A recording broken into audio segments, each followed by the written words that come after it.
74,000 years ago, the Earth witnessed an apocalypse so devastating that it nearly erased humanity from existence.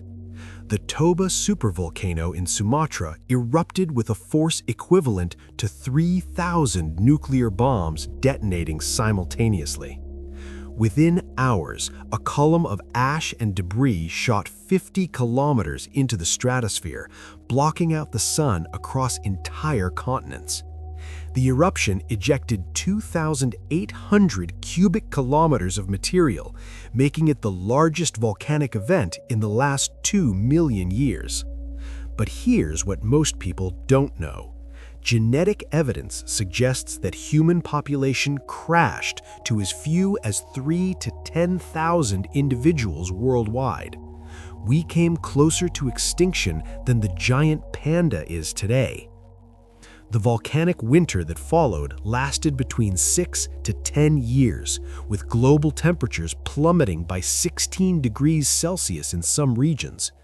Imagine a world where summer never comes, where crops fail year after year, and where ice sheets advance southward at an alarming rate. Yet somehow, a small group of humans in East Africa managed to survive this catastrophe. Recent archaeological discoveries in Pinnacle Point, South Africa, reveal something extraordinary. Humans were thriving on the coast during this exact period. These survivors weren't just lucky, they were ingenious. Analysis of ancient shell middens shows they developed sophisticated marine foraging strategies that their ancestors never used before. The Toba eruption created what scientists call a population bottleneck, forcing rapid evolutionary adaptation.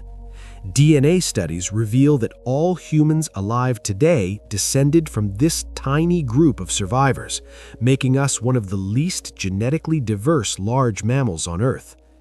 In the Jwalapuram Valley of India, archaeologists discovered stone tools buried directly beneath and above the Toba ash layer. This proves that some human populations in South Asia survived the eruption in situ, challenging the theory that everyone fled to Africa. These Indian survivors faced ash deposits up to 3 meters deep that turned the landscape into a gray, lifeless desert. Yet they persisted, adapting their tool-making techniques to work with the limited resources available in this transformed environment. What's truly remarkable is that the Toba catastrophe may have actually accelerated human innovation. The extreme environmental pressure forced our ancestors to develop new technologies, social structures, and survival strategies that would eventually allow us to colonize the entire planet. Recent climate core samples from Lake Malawi in East Africa show that while most of the world froze, this region maintained relatively stable conditions. This Garden of Eden became humanity's last refuge, a place where small bands could wait out the volcanic winter. But survival wasn't passive. Microscopic analysis of tools from this period reveals that humans began hafting stone points to wooden shafts with complex adhesives made from tree resins, creating the first sophisticated projectile weapons. These innovations weren't just about hunting, they represented a cognitive leap.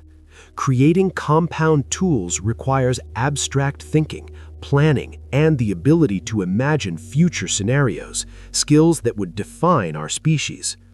The Toba survivors also developed new social behaviors. Genetic evidence suggests they formed larger cooperative networks, sharing resources and knowledge across different groups, a strategy that increased everyone's chances of survival. In the Siberian Altai Mountains, researchers found evidence that Neanderthals and Denisovans also survived Toba, though their populations were similarly devastated. The difference was that humans had something these other hominins lacked: behavioral flexibility. While Neanderthals relied on tried and tested hunting methods, humans experimented with fishing, shellfish gathering, and even primitive aquaculture. This dietary flexibility meant they could exploit food sources that other species ignored. The volcanic ash itself, ironically, may have provided unexpected benefits. Rich in minerals, it eventually created incredibly fertile soils in regions where it fell, leading to explosive plant growth once the volcanic winter ended. Pollen records from ancient lake beds show that within a few decades of the eruption, certain plant species rebounded with unusual vigor. The survivors who understood which plants would return first had a crucial advantage. One of the most fascinating discoveries comes from genetic studies of lice.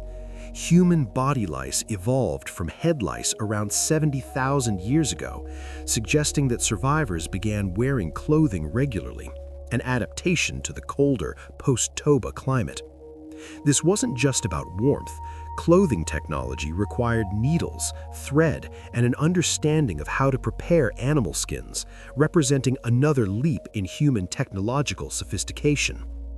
Cave paintings from slightly after the Toba period show increasingly complex symbolic thinking. Some researchers argue that the trauma of near extinction created a psychological shift, making humans more aware of their mortality and more driven to leave lasting marks on the world. The survivors also had to deal with massive ecological disruptions. Megafauna populations crashed, forcing humans to hunt smaller, faster prey that required better weapons and more sophisticated hunting strategies. In Southeast Asia, archaeological sites show that coastal populations survived by exploiting mangrove ecosystems, which proved remarkably resilient to the volcanic winter. These forgotten survivors developed boat technology earlier than previously thought, allowing them to island hop and spread their genes across maritime Asia. What's particularly intriguing is that the Toba bottleneck may explain why humans are so similar genetically compared to other great apes. Chimpanzees in a single forest can have more genetic diversity than all 8 billion humans alive today. This lack of diversity has consequences. It makes us more vulnerable to diseases that can spread rapidly through our population, but it also means we're fundamentally similar, sharing 99.9% of our DNA with every other human on Earth. The survivors' descendants began migrating out of Africa around 60,000 years ago, just 14,000 years after Toba. This timing isn't coincidental. The innovations developed during the crisis gave them the tools to colonize new environments. Recent excavations in the Arabian Peninsula reveal that humans crossed the Red Sea during a period of low sea levels, possibly caused by the Ice Age conditions following Toba. They left behind distinctive stone tools that show clear African origins. These migrants encountered Neanderthals and Denisovans, and genetic evidence shows they interbred with them. Ironically, genes acquired from these encounters helped modern humans adapt to non-African environments, providing immunity to local diseases and tolerance for different climates. The survivors' descendants began developing more sophisticated language capabilities. While the exact timing is debated, many linguists believe that the population bottleneck and subsequent need for complex cooperation accelerated the evolution of fully modern language. In Australia, the earliest human sites date to around 65,000 years ago, suggesting that some populations may have left Africa before Toba or survived the catastrophe in Asia. These pioneers crossed at least 90 kilometers of open ocean, demonstrating remarkable seafaring abilities. The supervolcano's legacy extends to modern times. The Toba caldera, now filled by Lake Toba, remains one of the most dangerous volcanic systems on Earth. Geologists estimate it could erupt again, though probably not for thousands of years. Understanding how our ancestors survived Toba isn't just academic curiosity. It provides insights into human resilience and adaptability that are relevant today as we face climate change and other global challenges. The survivors of Toba were ordinary people facing extraordinary circumstances.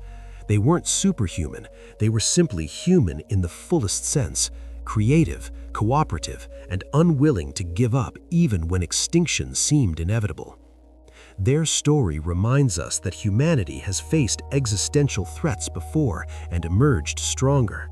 The innovations born from that ancient catastrophe, from clothing to complex language to advanced tool-making, laid the foundation for everything that followed.